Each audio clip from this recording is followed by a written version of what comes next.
महाराष्ट्र राज्यामध्ये वेगवेगळ्या स्तरावरून अनुसूचित जमातीच्या यादीमध्ये समाविष्ट करण्यासाठी बंजारा समाजाच्या वतीनं निवेदन दिले जात आहे।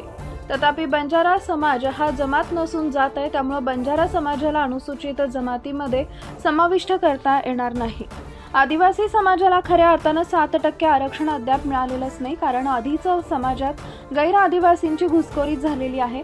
खोट्या व बनावट जात प्रमाणपत्र आधारे बोगस आदिवासींनी आदिवासींच्या हजारो नोकऱ्या हडप केल्या आहेत। गैर आदिवासींनी अनेक क्षेत्रात आदिवासी आरक्षणाचा गैरफायदा घेतलेला आहे व घेत आहेत।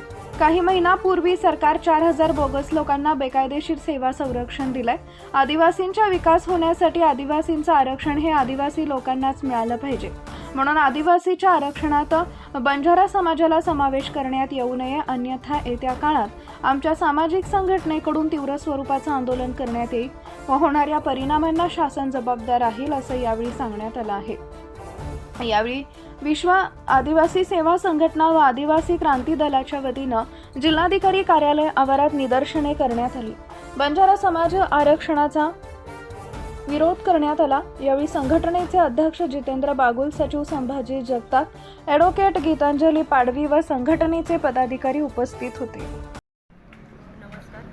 विश्व आदिवासी सेवा संघटनेच्या वतीने व संपूर्ण आदिवासी समाजाच्या वतीने तसेच आदिवासी क्रांती दल यांच्या वतीने आम्ही आज बंजारा समाज जो आदिवासी जमातीमध्ये घुसखोरी करत आहे, हैदराबाद गॅझेट 1920चा संदर्भ देऊन त्याच्या अनुषंगाने आज माननीय जिल्हाधिकारी कार्यालयात जिल्हाधिकाऱ्यांना निवेदन द्यायला आलेलो आहोत। माझी शासनाला विनंती आहे की आमच्या भारतीय संविधानाच्या संघटनात्मक ज्या संविधानाच्या तरतुदी आहेत त्याच्यात अनुच्छेद 46 नुसार आम्हाला अनुसूचित जमातींना शैक्षणिक तसेच आर्थिक हितांचे प्रोत्साहन देण्यासाठी जे राज्याने प्रोत्साहित करायला पाहिजे त्याच्या अनुषंगाने महाराष्ट्र राज्यात जे 17 जुलै 2025चा जो कायदा लागू करण्यात आलेला आहे, महाराष्ट्र शेड्यूल ट्राईब ॲक्ट, त्याच्या अनुषंगानेच सर्व कायद्याच्या चौकटीतच सर्व कारवाई व्हावी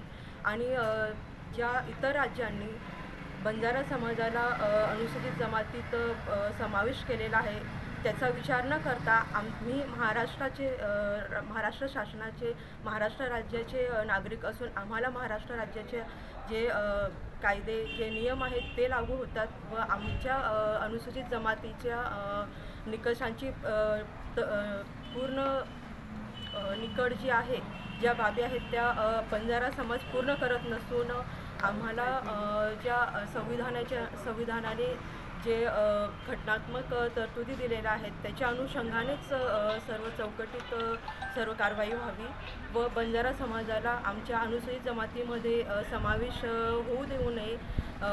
या अनुषंगाने मी शासनाला विनंती करते की शासनाने कठोर भूमिका घ्यावी व आमचे जे नंदुरबार जिल्ह्यातील तसेच अनुसूचित जमातीतील जे लोकसेवक आहेत, लोकनेते आहेत, आमदार, त्यांच्या निषेधार्थ पण बरेच धनगर समाजातील प्रवक्ते म्हणा जे दुर्वचन बोलून राहिले आहेत त्याच्या विरुद्धही आम्ही जर वेळ आली तर ॲट्रॉसिटी गुन्हा देखील दाखल करण्याचे आम्ही आमच्या संपूर्ण आदिवासी समाजातर्फे ठाम निर्णय घेतलेला आहे व आमच्या आदिवासी समाजातील अनुसूचित जमातीत कोणीही घुसखोरी करू नये हे आम्ही आमच्या शासनाला एक विनंती करतो व आमच्या अनुसूचित जमातीतील सर्व हक्क जे आहेत ते आमच्या अनुसूचित जमातीतील लोकांनाच मिळावेत ही आमची विनंती आहे।